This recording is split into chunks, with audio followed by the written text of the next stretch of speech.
सद्गुरु, हम छात्र अपने घरों में परिवार से मिलने वाले भावनात्मक सुख से दूर रहते हैं। अपने करियर के लिए हम बेहतर अवसर की खोज में बाहर जाते हैं। उसमें हम विपरीत लिंग का साथ खोजते हैं।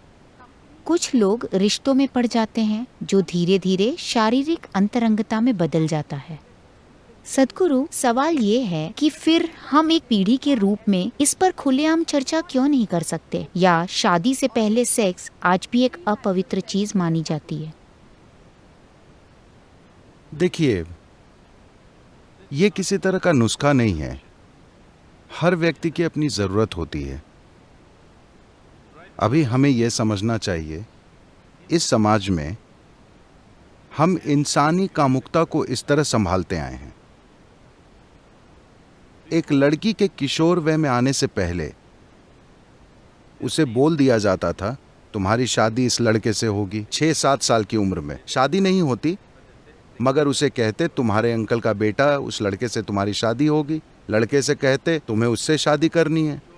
तो उन्होंने एक दूसरे को देखा नहीं है, एक दूसरे से मिले नहीं हैं, मगर उन्हें भावनाओं के स्तर पर जोड़ा जा रहा है। वे चाहते हैं कि एक दूसरे को छूने से पहले वे दोनों भावनाओं के स्तर पर अच्छे से जुड़ जाएं। ये इस संस्कृति की तकनीक है। वे इस तरह संभालते थे। तो जब आप किशोरावस्था में आते हैं, आपका शरीर कुछ खास संभावनाओं में विकसित होता है। तब तक आपकी भावनाएं किसी से जुड़ चुकी होती हैं, तो आप अपने शरीर को संभाल लेते हैं। आप पागल नहीं हो जाते, क्योंकि आपकी भावनाएं किसी से पहले जुड़ चुकी हैं। तो 15-16 साल का होने पर लड़की की शादी कर दी जाती है। 17-18 साल का होने तक लड़के की शादी कर दी जाती है। फिर वे खेती या कारोबार या किसी और गतिविधि को अपनाते हैं। तो युवाओं के जीवन का एक महत्वपूर्ण पहलू सुलझा दिया जाता है। एक चीज है भावना, दूसरी चीज है शारीरिक जरूरत। दोनों को कम उम्र में हल कर दिया जाता है। और उन दिनों 1-2 साल में बच्चे आ जाते थे, तो वो व्यस्त हो जाते थे और जीवन चलता रहता था। ठीक है, आज हमारा जीवन बदल गया है, क्योंकि जब तक आप शिक्षा पूरी करते हैं, अधिकांश लोग कम से कम 24-25 साल की उम्र में होते हैं। पीएचडी का मतलब है 30-35, मैं नहीं जानता कितनी। ये इस पर निर्भर करता है कि आपके प्रोफेसर कितने उदार हैं।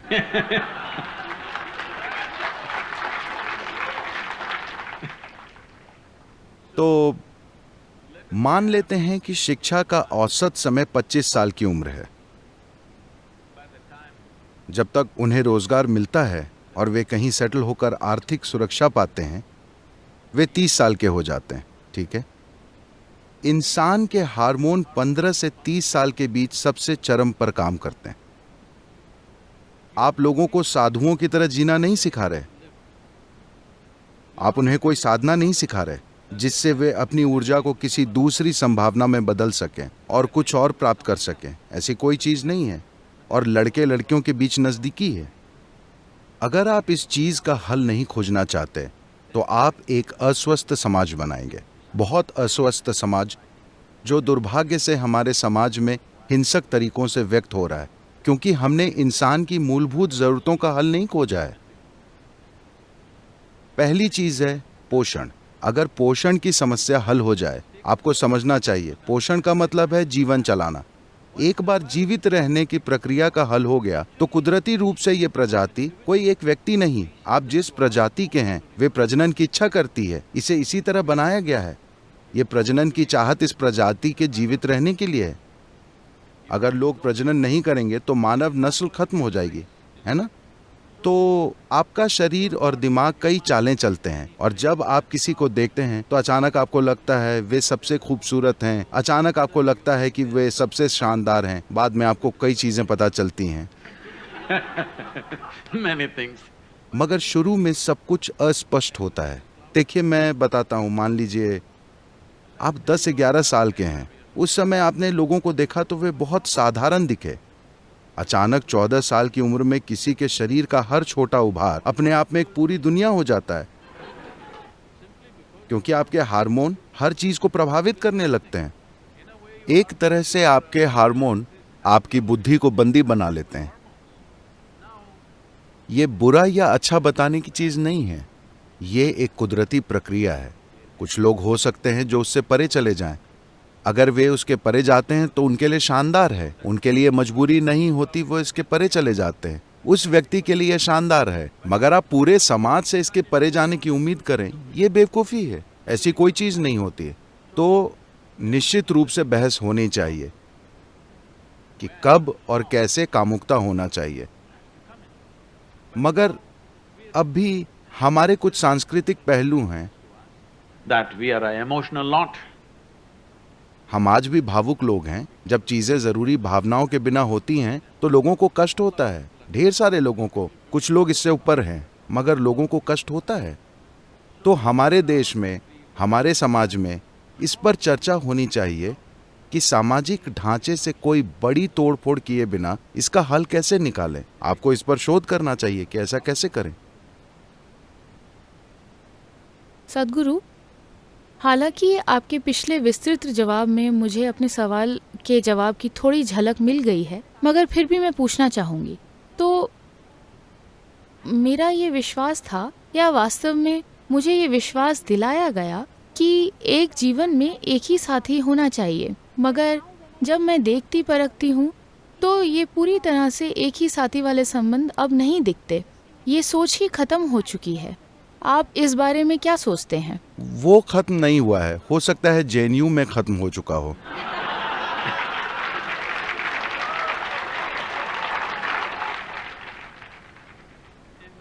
बाकी की दुनिया में ये वाकई खत्म नहीं हुआ है। Even if you go to United States, चाहे आप अमेरिका चले जाएं, जहां इतना खुलापन प्रतीत होता है, वहां भी जब लोग शादी करते हैं तो उन्हें विश्वास होता है कि ये जीवन भर के लिए है। लेकिन हाँ, 2 साल बाद जीवन समाप्त हो जाता है, ये दूसरी बात है। मगर जब वे शादी करते हैं तो उन्हें यकीन होता है कि ये जीवन भर के लिए है। तभी वे हीरे पर पैसे खर्च करते हैं। उन्हें लगता है कि ये जीवन भर की बात है। वे हीरे खरीदते हैं, मगर दुर्भाग्यवश कई वजहों से रिश्ते बिगड़ जाते हैं। और इतनी आसानी से उनके बिगड़ने की एक वजह यह है कि लोग काफ़ी बड़ी उम्र में एक दूसरे से मिल रहे हैं। देखिए, जब लोग कम उम्र में मिलते थे तब उनकी शख्सियत ठोस नहीं होती थी। वे 17-18 की उम्र में मिलते थे, तब 2 लोग बहुत आसानी से एक हो जाते थे। अब वे 30 की उम्र में मिल रहे हैं, दोनों ठोस हो चुके हैं, 2 ठोस चट्टानें। मगर मैं देखता हूं कि अगर लोग कम उम्र में शादी करते हैं तो वे साथ निभाते हैं। अगर लोग 50 साल के बाद शादी करते हैं तो वे भी निभाते हैं, क्योंकि वे फिर नर्म हो जाते हैं, चट्टान पिघल जाती है। 30 से 50 के बीच की उम्र ठोस चट्टान की तरह होती है, मजबूत शख्सियत। तब टकराव होता है। अगर वे होशियार होंगे, इससे परे कुछ खोज लेंगे। खैर, एक विवाह हो या बहुविवाह या जो भी, अगर आप ध्यान दें तो हमें ये महत्वपूर्ण चीज समझने की जरूरत है कि हम सब यहां हैं, आप और मैं यहां हैं।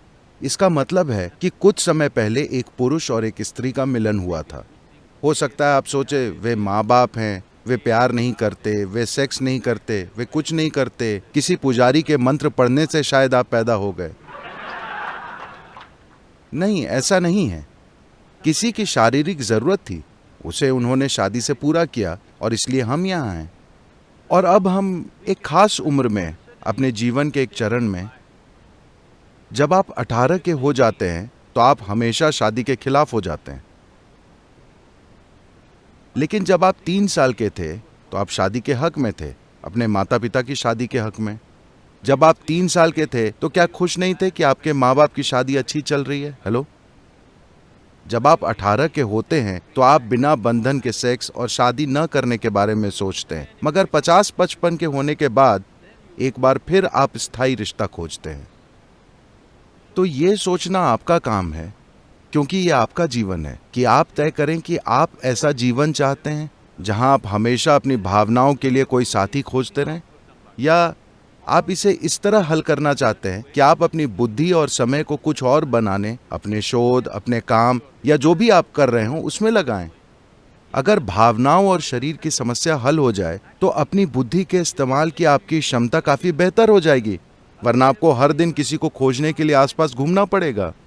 नहीं, मैं ये इसलिए कह रहा हूं क्योंकि मुझे बहुत बुरा लगता है। अमेरिका में मैं लोगों को जानता हूं और आप जानते हैं कि वहां अब हजारों लोग मुझसे जुड़े हैं। 40-45 की उम्र के लोग, मेरा मतलब महिलाएं, शानदार लोग, मगर वे इन चीज़ों में लगी हैं। इन दिनों सब कुछ ऑनलाइन होता है, वरना वे जाकर किसी बार में बैठकर इंतजार करती थीं। आज कोई आकर उन्हें ले जाएगा। ये बहुत भयंकर है। Tinder generation. I'm sorry? Tinder generation. आप इसे जो चाहें कहें, मगर मुझे लगता है कि ये बहुत दयनीय है कि 45 साल की स्त्री को एक उचित माहौल में प्रेम और सम्मान मिलना चाहिए। वो वहाँ बैठकर इंतजार करती है कि कोई अजनबी उसके रास्ते आए और वो अगले 10 मिनट में फैसला करने वाली है जब वो उसकी ड्रिंक या डिनर का बिल चुकाता है। ये भयंकर दुख की बात है। ये भयंकर है कि आपकी कोई गरिमा नहीं रह जाती। इसका मतलब ये नहीं कि हर कोई उस रास्ते पर जाए, मगर आपको कोई सामाजिक ढांचा तोड़ने से पहले सभी के कल्याण के बारे में सोचना चाहिए। आपको सोचना चाहिए कि उसके बदले एक बेहतर ढांचा ला सकते हैं या नहीं। जीवन के किसी भी चरण में हर किसी को समझना चाहिए, चाहे वो सामाजिक ढांचा या राजनीतिक ढांचा या समाज का मनोवैज्ञानिक ढांचा, उसे तोड़ने से पहले हमें सोचना चाहिए कि क्या हमारे पास बेहतर विकल्प है। एक वैकल्पिक प्रणाली के बिना अगर आप मौजूदा ढांचे को तोड़ेंगे जो काफी अच्छा चल रहा है, तो सब अस्त व्यस्त हो जाएगा।